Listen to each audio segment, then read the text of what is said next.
Hi guys, my name is Raza and this is part 2 of my course about alignment. In this lesson, we are gonna look at measured or mathematical and optical sizing. So let's get started. First, let's see what is an optical illusion.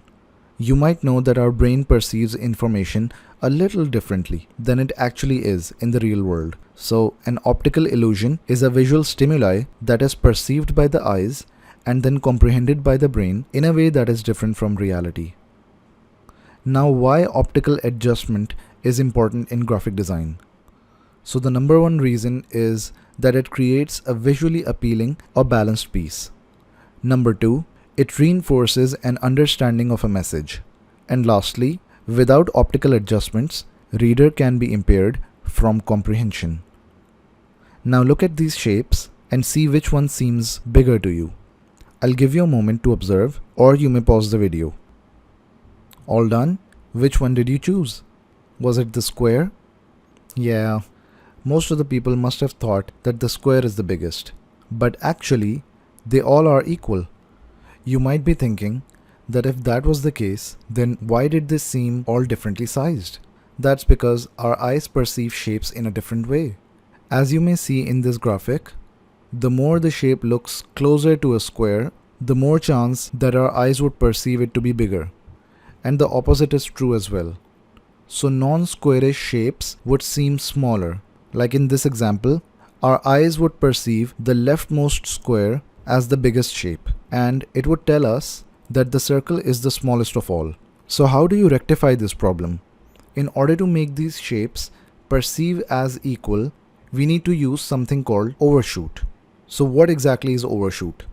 When curved or pointed shapes or letters are drawn past the cap line or baseline to achieve an optical effect of being the same size. So let's see that in action. Before I explain this, first you need to understand what a cap line and baseline is. In typography, a cap line is a line indicating the height of an uppercase letter. When we talk about baseline, a baseline is an imaginary horizontal line upon which the base of each letter rests. Now that we are done with the terminologies, let's see how overshoot works. So the way overshoot works is that we move the non-squarish parts, or in other words pointed or curved parts, move past the cap line or baseline to achieve an optical effect of being the same size. So in this case, if you look at the peak of the triangle, which is called the apex, this pointed part is moved past the cap line. In the case of the circle, we had to move it past the cap line and baseline. Overshoot is mostly used in typography. For example, if you look at these three letters, which is written in the typeface Dido, you would see that the apex of the A slightly overshoots the cap line, and the letter O overshoots the cap line and baseline. Now that we have optically resized all of the shapes, which one do you think looks bigger? Do they look equal to you now? Well, if you're talking about optical sizing, then yes, they seem equal. But mathematically, they now have different sizes. So the square is now 300 pixels, the triangle is now 315 pixels, and the square is 322 pixels. But it doesn't matter, as long as they are optically equal in size. Now before we move any further, let's compare the sizes of these shapes. First of all, let's compare the circle with the square. The left hand side is not optically sized. The right hand side, which is the after state, is the size after their optical adjustment. So it is clearly evident that the circle on the left hand side seems smaller than the square, but the two shapes on the right hand side are optically balanced and equally sized. Now if we compare the triangle with the square, you can immediately see that the left hand side, which is not optically sized, makes you believe that the triangle is smaller than the square. But after the optical size adjustment on the right hand side, the triangle and the square are equal. Lastly, if we compare the size of the circle with the triangle, it is evident that the circle on the left hand side seems smaller, but after the optical sizing on the right hand side, the circle and triangle seems to be of equal size. Now this is another way of comparing the size of the shapes. So what I've done is I've overlapped the two shapes, in this case the circle and the square, so that we could understand how much area is being occupied by these shapes. So the left hand side is before the optical sizing and the right hand side is after it. If you consider the left hand side, you may notice that the circle and the square have the same width and height, but the optical area that they are occupying is different. That's why they are not balanced. Now if you consider the overlapping shapes on the right hand side, you would see that the circle and the square have different width and height, but they occupy a similar optical area. That's why they look balanced. This is a similar overlapping example, but this time with the triangle and the square. So similar to the previous example, you would notice that the mathematical width and height of the triangle and the square are same, but once again they are occupying different optical area. Hence they are not balanced. If you now consider the example on the right hand side, you would notice that the triangle is overshooting from the top, left and right. Hence, both shapes have different width and height, but now they are optically occupying similar area. Hence, they are balanced. Now let's see how this optical sizing concept applies to icons. If we directly inscribe icons into an imaginary square area, the more square-like icons will look larger. So let's see this in a generic sense. Consider the following four shapes. From the left hand side, we have a horizontal thick bar. Moving forward, we have a square shape. In the third place, we have a vertical bar. And lastly, we have a circle. The reason why I chose this horizontal and vertical bar in the first and third place is because there are times when we come across icons that occupy similar area. So as mentioned earlier, let's inscribe these icons into imaginary square area. You can see that currently all of these shapes fit within the square area.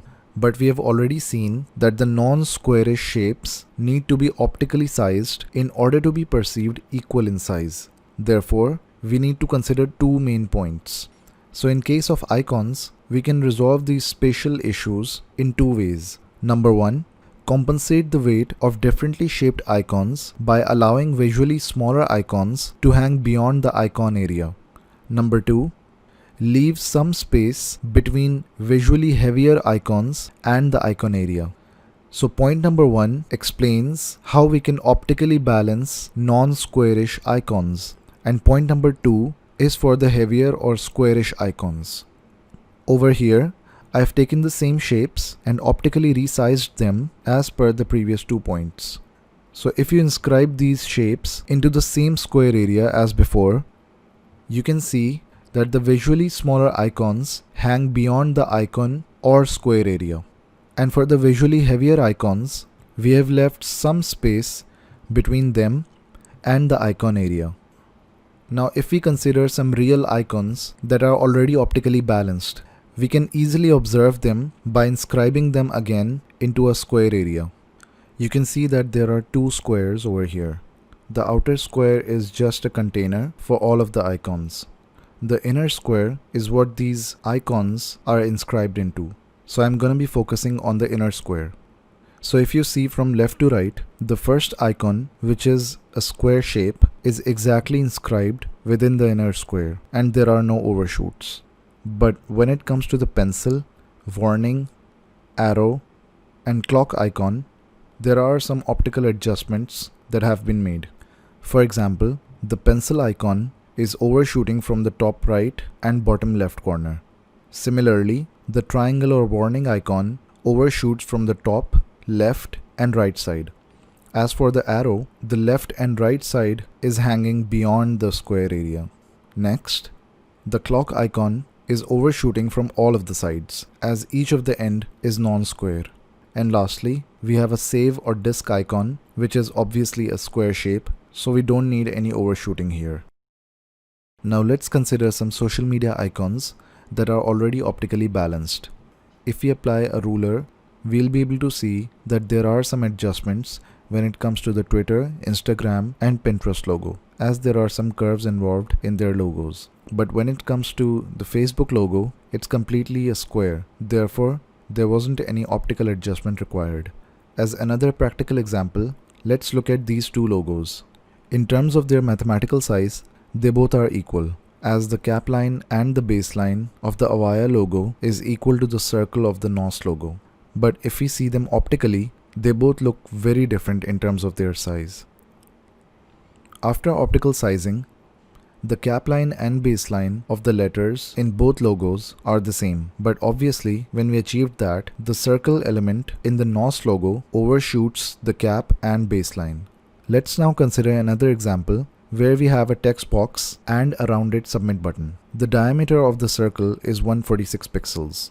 If we look at it, the rectangle text box on the left hand side seems bigger to the submit button circle on the right hand side. Mathematically speaking, the rectangle and the circle both have the same height. So that means the circle needs some optical adjustment. So in order to make it optically balanced, I've resized the circle from 146 pixels to 161 pixels. So now it's overshooting from the top and bottom. Now if we consider the same example, but instead of an outline circle, we use a filled one. In that case, we won't need any optical adjustment. This is because a filled circle seems heavier than an outline circle. Let's summarize what we have learned today.